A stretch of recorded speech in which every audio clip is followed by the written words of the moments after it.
ನೇತ್ರಾವತಿ ನದಿ ತೀರದಲ್ಲಿ ಶವ ಹುತ್ತಿಟ್ಟ ಪ್ರಕರಣಕ್ಕೆ ಸಂಬಂಧಪಟ್ಟಂತೆ ಹೊಸ ಪಾಯಿಂಟ್ ನಂಬರ್ ಗುರುತಿಸೋಕೆ ಎಸ್ಐಟಿಯವರು ಹೋಗಿದ್ದಾರೆ. ನಂಬರ್ 15ರ ಬೋರ್ಡ್ ತೆಗೆದುಕೊಂಡು ಹೋಗಿದ್ದಾರೆ ಈಗ ಸಿಬ್ಬಂದಿ. ಬೋಳಿಯಾರು ಗ್ರಾಮದ ಗೊಂಕ್ರಥಾರ್ ಕಾಡಿಗೆ ಎಸ್ಐಟಿಯವರು ಹೋಗಿದ್ದಾರೆ.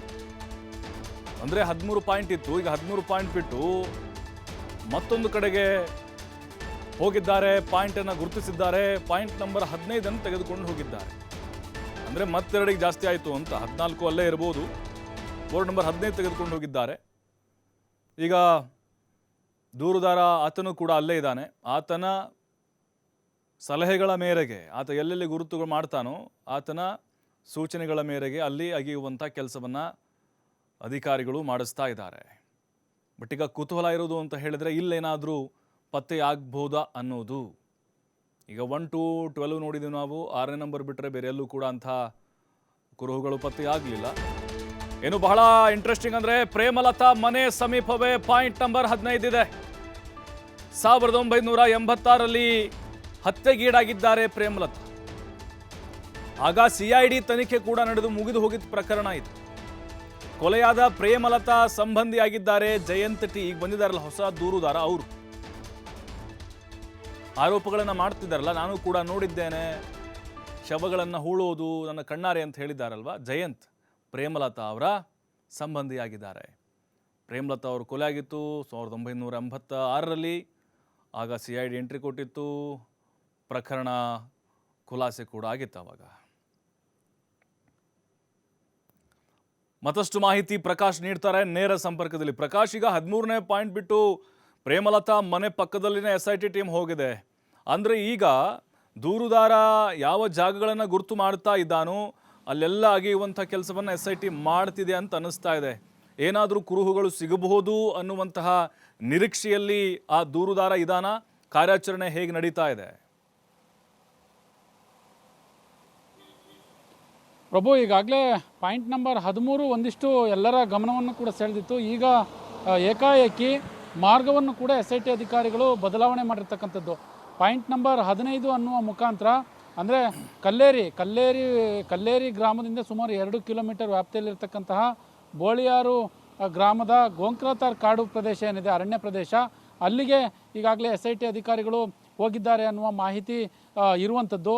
ಅಲ್ಲಿಗೆ ಹೋಗುವಂತಹ ಸಂದರ್ಭದಲ್ಲಿ ಒಂದಿಷ್ಟು ಐಟಮ್ಗಳನ್ನು ಕೂಡ ತೆಗೆದುಕೊಂಡು ಹೋಗಿದ್ದಾರೆ. ಹಾರೆ, ಗುದ್ಲಿ, ಪಿಕಾಸಿ, 1 ಮೂಟೆ ಉಪ್ಪು, ಜೊತೆಗೆ ಕೊನೆಯ ಹಂತದಲ್ಲಿ ಇಟಾಚಿಯನ್ನು ಕೂಡ ತೆಗೆದುಕೊಂಡು ಹೋಗಿದ್ದಾರೆ ಅನ್ನುವ ಮಾಹಿತಿ TV5ಗೆ ಲಭ್ಯವಾಗಿರ್ತಕ್ಕಂಥದ್ದು. ಇಟಾಚಿಯನ್ನು ತೆಗೆದುಕೊಂಡು ಹೋಗಿದ್ದಾರೆ ಅಂತ ಅಂದರೆ ಪಾಯಿಂಟ್ ನಂಬರ್ 15ಅನ್ನು ಗುರುತು ಮಾಡಿದ್ದಾರೆ. ಅಲ್ಲಿ ಉತ್ಖನನ ಕೆಲಸವನ್ನು ಕೂಡ ಆರಂಭ ಮಾಡಿದ್ದಾರೆ ಅನ್ನೋದು ಮೊದಲ ಮಾಹಿತಿ. ಇದಕ್ಕೆ ಸಂಬಂಧಪಟ್ಟ ಹಾಗೆ ಒಂದಿಷ್ಟು ಹಿನ್ನೆಲೆಯನ್ನು ಕೂಡ ಹೇಳಿಬಿಡ್ತೀನಿ. ಯಾಕಂದರೆ ಕಲ್ಲೇರಿ ಗ್ರಾಮದ ಸುತ್ತಮುತ್ತ ಅನಾಮಿಕ ಒಂದು ಒಪ್ಪಿಗೆ ಅಂದರೆ ಒಂದು SIT ಅವರಿಗೆ ಒಂದು ಹೇಳಿಕೆಯನ್ನು ಕೂಡ ಕೊಟ್ಟಿರುವಂಥದ್ದು. ಈ ಭಾಗದಲ್ಲಿ ಸುಮಾರು ಒಂದು 15 ವರ್ಷದ ಒಳಗಿನ ಬಾಲಕಿಯ ಶವವನ್ನು ಕೂಡ ಹೂತು ಹಾಕಿದೆ ಅನ್ನುವ ಮಾಹಿತಿಯನ್ನು SITಯ ಅಧಿಕಾರಿಗಳಿಗೆ ಕೊಟ್ಟಿರ್ತಾನೆ. ಹಾಗಾಗಿ ಆ ಕೊಟ್ಟಂತಹ ಹಿನ್ನೆಲೆಯಲ್ಲಿ ಆತ ಹೇಳಿದ್ದು ಏನಂತ ಅಂದರೆ ಕಲ್ಲೇರಿಯ ಸುತ್ತಮುತ್ತ ಅಂತ ಹೇಳಿದ್ದು. ಹಾಗಾದರೆ ಕಲ್ಲೇರಿಯಿಂದ ಒಂದು 500 ಮೀಟ್ರ್ ವ್ಯಾಪ್ತಿಯಲ್ಲಿ ಇರ್ತದೆ ಅನ್ನುವ ಆ ರೀತಿಯಾದಂತಹ ಒಂದು ಇದನ್ನು ಕೂಡ ಇಟ್ಕೊಂಡಿದ್ದಾರೆ ಎಲ್ಲರೂ. ಆದರೆ ಕಲ್ಲೇರಿ ಗ್ರಾಮದಿಂದ ಇರುವಂಥದ್ದು ಸುಮಾರು 2 ಕಿಲೋಮೀಟರ್ ವ್ಯಾಪ್ತಿಯ ಗೊಂಕ್ರಥಾರ್ ಕಾಡು ಪ್ರದೇಶ. ಅಲ್ಲಿಗೆ ಹೋಗಿರುವಂಥದ್ದು. ಧರ್ಮಸ್ಥಳ ಮತ್ತು ಸುಬ್ರಹ್ಮಣ್ಯಕ್ಕೆ ಹೋಗ್ತಾ ಇರುವಂತಹ ರಸ್ತೆ ಏನಿದೆ, ಆ ರಸ್ತೆಯ ಪಕ್ಕದಲ್ಲೇ ಇರ್ತಕ್ಕಂಥದ್ದು. ಸುಮಾರು ಒಂದು 100ರಿಂದ 150 ಮೀಟ್ರು ಪಕ್ಕದಲ್ಲಿದೆ. ಈಗಾಗಲೇ ಅಧಿಕಾರಿಗಳು ಹೋಗಿದ್ದಾರೆ, ಉಪ್ಪನ್ನು ತೆಗೆದುಕೊಂಡು ಹೋಗಿದ್ದಾರೆ. ಒಂದು ಕಡೆ ಇಟಾಚಿ ಹೋಗಿದೆ, ಉತ್ಖನನ ಕೆಲಸ ಆರಂಭವಾಗಿದೆ. ಜೊತೆಗೆ ಭಾಳ ಪ್ರಮುಖವಾದ ವಿಚಾರ ಅಂತಂದರೆ ಈ ಹಿಂದೆ ಸುಮಾರು ಒಂದು 1986ರಲ್ಲಿ ಮೃತಪಟ್ಟಂತಹ ಒಂದು ಹೆಣ್ಣು ಮಗಳ ಮನೆ ಏನಿದೆ, ಆ ಮನೆಯ ಪಕ್ಕದಲ್ಲಿ ಈ ಪಾಯಿಂಟನ್ನು ಕೂಡ ಗುರುತು ಮಾಡಿರುವಂಥದ್ದು. ಹಾಗಾಗಿ ಈ ಪಾಯಿಂಟ್ನ ಉತ್ಖನನ ಕೆಲಸ ಈಗಾಗಲೇ ಆರಂಭವಾಗಿರ್ತಕ್ಕಂಥದ್ದು. ಸಾಕಷ್ಟು ಆ ಕಾಡು ಪ್ರದೇಶಕ್ಕೆ ಒಂದಿಷ್ಟು ಅಡೆತಡೆಗಳು ಕೂಡ ಇರುವಂಥದ್ದು. ಅಲ್ಲಿ ಯಾವುದೇ ನೆಟ್ವರ್ಕ್ ಇಲ್ಲ, ನೆಟ್ವರ್ಕ್ ಸಮಸ್ಯೆ ಸಾಕಷ್ಟಿದೆ. ಜೊತೆಗೆ ನಡೆದುಕೊಂಡೇ ಸಾಗಬೇಕು ಒಳಗಡೆಗೆ. ಈಗಾಗಲೇ ಇಟಾಚಿ ಹೋಗುವಂತಹ ಕೆಲಸ ಆಗಿದೆ. ಜೊತೆಗೆ ಒಂದಿಷ್ಟು ಸಿಬ್ಬಂದಿಗಳು ಹೋಗಿದ್ದಾರೆ. ನಾನು ಇರುವಂತಹ ಜಾಗ ಇದೆಯಲ್ಲ, ಈ ಜಾಗದಿಂದ ಸುಮಾರು 1-1.5 ಕಿಲೋಮೀಟ್ರ್ ಆಗುತ್ತೆ. ಇದೇ ಜಾಗ ಪ್ರಮುಖ ರಸ್ತೆ ನಾನು ತೋರಿಸ್ತಾ ಇದ್ದೀನಲ್ಲ, ಇದು ಧರ್ಮಸ್ಥಳ ಕಲ್ಲೇರಿಯಿಂದ ಇದಕ್ಕೆ ಹೋಗುವಂತಹ ಜಾಗ. ಇದು ಸುಬ್ರಹ್ಮಣ್ಯಕ್ಕೆ ಹೋಗುವಂತಹ ಪ್ರಮುಖ ರಸ್ತೆ. ಹಾಗಾಗಿ ಇಲ್ಲಿಂದ ಸುಮಾರು 1-1.5 ಕಿಲೋಮೀಟ್ರ್ ಆಗುತ್ತೆ. ಆ ಭಾಗಕ್ಕೆ ಹೋದರೆ ಯಾವುದೇ ನೆಟ್ವರ್ಕ್ ಕೂಡ ಸಿಗೋದಿಲ್ಲ. ಜೊತೆಗೆ ಸಾಕಷ್ಟು ನೆಟ್ವರ್ಕ್ ಸಮಸ್ಯೆ ಇರುವಂಥದ್ದು. ಒಂದು ಕಡೆ ಈಗಾಗಲೇ ಉತ್ಖನನ ಕೆಲಸವನ್ನು ಕೂಡ ಮಾಡ್ತಾ ಇರುವಂಥದ್ದು.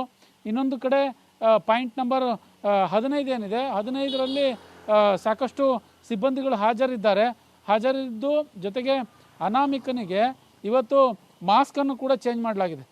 ಒಂದು ಹಂತದಲ್ಲಿ ಮೊನ್ನೆವರೆಗೂ ಬ್ಲ್ಯಾಕ್ ಮಾಸ್ಕ್ ಕೂಡ ಹಾಕಲಾಗಿತ್ತು. ಇವತ್ತು ಮಾಸ್ಕನ್ನು ಚೇಂಜ್ ಮಾಡಿದ್ದಾರೆ. ಮಾಸ್ಕ್ ಚೇಂಜ್ ಮಾಡಿ ಆತನನ್ನು ಕರ್ಕೊಂಡು ಬಂದಿರುವಂಥದ್ದು. ಆ ದೃಶ್ಯಾವಳಿಗಳನ್ನು ನೋಡ್ತಾ ಇದ್ರೆ ಕೇವಲ ನಾವು ಮೊದಲು ಅವ್ರು ಹೋಗ್ತಿದ್ದಂತಹ ಸಂದರ್ಭದಲ್ಲಿ ಕೇವಲ ಪಾಯಿಂಟನ್ನು ಗುರ್ತು ಮಾಡ್ಲಿಕ್ಕೆ ಹೋಗ್ತಾರೆ ಅಂದ್ಕೊಂಡಿದ್ರು. ಆದರೆ ನಂತರದಲ್ಲಿ ಗೊತ್ತಾಗಿದ್ದೇನಂತಂದರೆ JCB ಒಳಗಡೆ ಇಟಾಚಿ ಹೋಗುತ್ತೆ, ಐಟಮ್ಗಳು ಹೋಗುತ್ತೆ. ಇಂಥ ಸಂದರ್ಭದಲ್ಲಿ ಅಲ್ಲಿ ಉತ್ಖನನ ಕೆಲಸ ಆರಂಭವಾಗಿದೆ ಅನ್ನುವ ಮಾಹಿತಿ ಈಗ TV5ಗೆ ಸಿಕ್ಕಿರುವಂಥದ್ದು. ಪ್ರಭು, ಥ್ಯಾಂಕ್ ಯು ಪ್ರಕಾಶ್ ಮಾಹಿತಿಗಾಗಿ.